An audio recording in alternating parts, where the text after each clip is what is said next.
الحذاء الذهبي ينهي خصومة مكة وكيان محمد صلاح.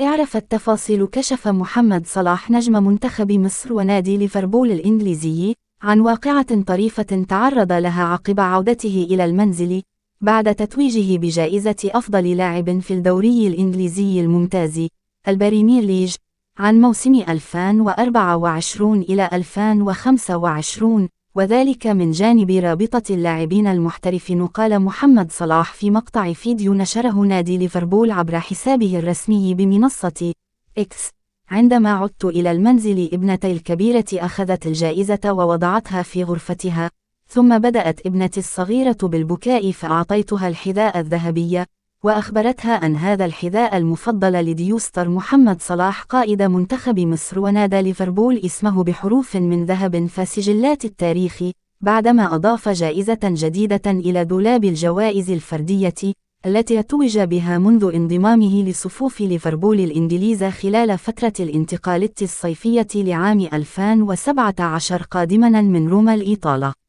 محمد صلاح أفضل لاعب فإنجلترا. اقتنص محمد صلاح جائزة أفضل لاعب فإنجلترا لعام 2025 من جانب رابطة لاعب كرة القدم المحترفين على هامش حفل توزيع جوائز الأفضل فإنجلترا عن الموسم الرياضي 2024 إلى 2025، والذي أقيم بمدينة مانشستر وسط حضور كوكبة من نجوم الدوري الإنجليزي السابقين والحاليين. وتفوق محمد صلاح في سباق التتويج بالجائزة على زميله أليكسيس ماك أليستر ونجم نيوكاسل ألكسندر إيزاك وبرونو فرنانديز لاعب وسط مانشستر يونايتد وكول بالمر لاعب تشيلسي وديكلان ريس من أرسنال. وأصبح محمد صلاح أول لاعب في التاريخ يفوز بجائزة الأفضل في إنجلترا 3 مرات بعد أن حصد الجائزة ذاتها موسم 2017 إلى 2018 بجانب موسم 2021 إلى 2022 بخلاف الموسم الحالي. وتخطى محمد صلاح أساطير الدوري الإنجليزي الذين حصدوا الجائزة مرتين هم آلان شيرر وتيرا أسطورة نيوكاسل وهنرا والنجم البرتغالي كريستيانو رونالدو ولاعب مانشستر سيتي السابق كيفين دا بروين.